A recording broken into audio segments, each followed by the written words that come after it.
करवा चौथ व्रत की दूसरी व्रत कथा। एक साहूकार था जिसके बेटे और एक बेटी थी। सातों भाई व बहन एक साथ बैठकर भोजन करते थे।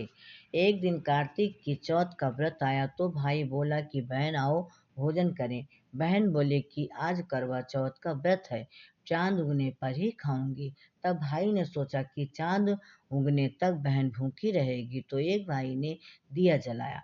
दूसरे भाई ने छलनी लेकर उसको ढका और नकली चांद दिखाकर बहन से कहने लगे कि बहन चांद निकल आया है, अर्घ दे दो। अपनी भाभीियों से बहन कहने लगी कि चलो अर्घ दे दें। तो उसकी भाभीियां बोली तुम्हारा चांद उगा होगा, हमारा चांद तो रात को उगेगा। बहन ने जब अकेले ही अर्घ दे दिया तो और खाने लगी।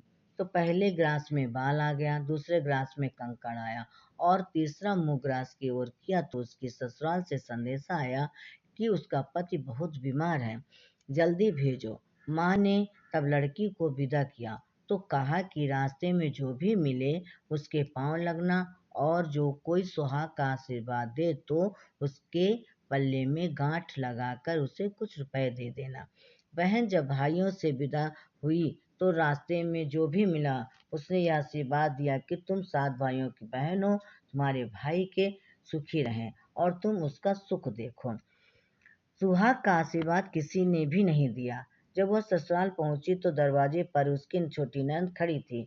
वह उसके भी पांव लगी तो उसने कहा कि सुहागिन रहो, सपूती हो। तो उसने यह सुनकर पल्ले में गांठ बांधी और ननद को सोने का सिक्का दिया। जब भीतर गई तो सासू ने कहा कि पति धरती पर पड़ा है, तो वह उसके पास जाकर उसकी सेवा करने के लिए बैठ गई। सास गई। बाद में सासू ने दासी के हाथ बची कुची रोटियां भेज दी। इस प्रकार समय बीतते बीतते मंगसीर की चौथ आई तो चौथ माता बोली करवा ले भाइयों की प्यारी करवा ले।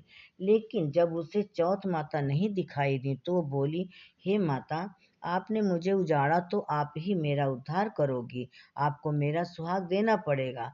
तब चौथ माता ने बताया कि पौष की चौथ आएगी, वह मेरे से बड़ी है, उसे ही सब कहना, वही तुम्हारा सुहाग वापस देगी।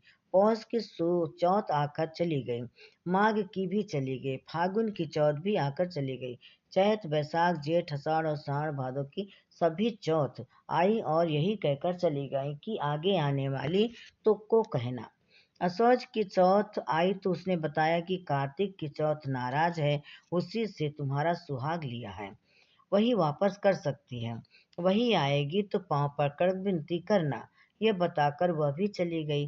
जब कार्तिक की चौथ आई तब वह गुस्से में बोली भाइयों की प्यारी करवा ले, दिन में चांद उगाने वाली करवा ले, व्रत खंडित करने वाली करवा ले, भूखी करवा ले। तो यह सुनकर चौथ माता को देखकर उनके पांव पकड़ फिर गिराने लगी। हे चौथ माता, मेरा सुहाग तुम्हारे चरणों में है, आप ही मुझे सुहागिन करें। तो माता बोली पापिन हत्यारिन, मेरे पांव पकड़कर क्यों बैठ गई? तब बहन बोली कि जो मुझसे भूल हुई उसे क्षमा कर दो, अब भूल नहीं करूंगी। तो चौथ माता ने प्रसन्न होकर आंखों से काजल, नाखूनों में से मेहंदी और टीके में से रोली लेकर छोटी उंगली से उसके आदमी पर छींट दिया। तो वह उठकर बैठ गया और बोला कि आज मैं बहुत सोया हूँ।